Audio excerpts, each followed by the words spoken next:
When you look at the top performers in literally any field, business, sports, you name it, they all have one thing in common. And it's not raw talent or just pure luck. It's a high-performance mindset. So today, we're going to break down the blueprint for how you can build one for yourself and honestly, change the way you handle stress for good. So, let me guess, you're deep into your MBA, and the pressure from placement season is starting to feel, well, intense, right? Or maybe you've got that little voice in your head whispering, "Do I actually belong here?" That classic imposter syndrome. If any of that rings a bell, then stick around, because you're about to get the tools to not just survive this, but to absolutely crush it. And here's the most important thing to get right away. Mental resilience isn't something you're either born with or you're not. No way. It's a skill. Think of it like a toolkit for your mind, one that you can actively build and sharpen over time. And believe me, it's the secret weapon that's going to set you apart.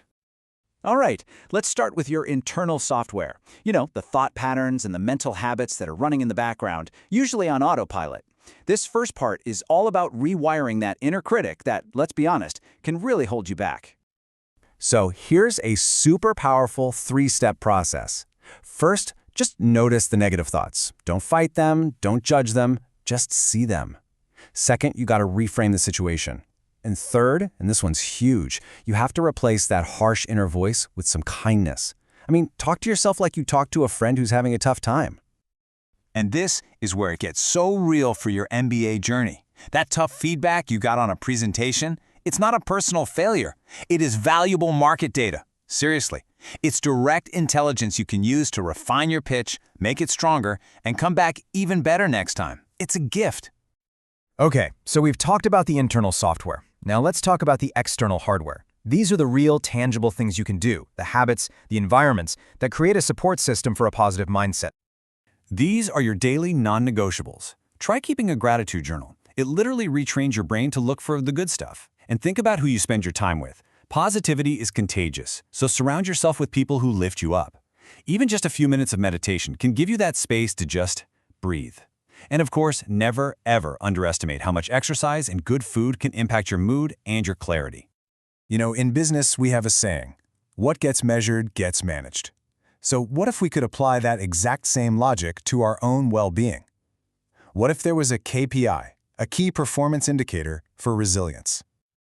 Just think about it for a second. We track everything, right? Return on investment, market share, customer acquisition costs.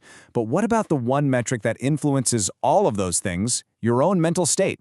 How do we measure that? Well, here it is, 3-to-1, the simple little ratio. This is the KPI for human flourishing you've been looking for. And this chart just says it all, doesn't it? Research shows that for every one negative emotion you experience, you need to actively cultivate 3 positive ones just to counteract its effect. It's not about avoiding the negative, it's about overwhelming it with the positive. You're tipping the scales in your own favor.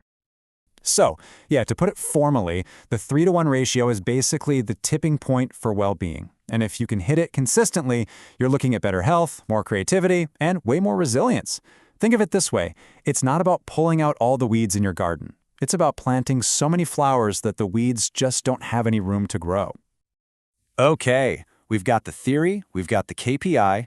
Now it's time to build your action plan. This is your personal go-to-market strategy for building mental resilience. Here's a simple routine you can start tomorrow. 1. Before you even look at your phone in the morning, set a positive intention. 2. During the day, when that negative thought pops up, you consciously swap it for a more constructive one. And 3. Before bed, write down 3 things that went well that day, no matter how small. This literally rewires your brain. So let's pull all of this together into one final blueprint. Think of this as your cheat sheet for navigating, well, anything. Finals, placements, whatever high-pressure situation life throws at you. This is it. These are the 6 principles. Observe your thoughts, don't get stuck on them. Be kind to yourself, especially when things get tough. Reframe challenges as opportunities to grow. Always, always aim for that 3-to-1 ratio. Build those positive daily habits, and finally, lean on your people. This is your foundation. Okay, as we wrap up, I'll just leave you with this one thought. We've gone over the strategy, the tactics, the whole blueprint. But now it's all about execution. Because knowledge is just potential power. Action is where the real power is. So my question for you is, what is the one single positive habit you're going to commit to starting tomorrow morning?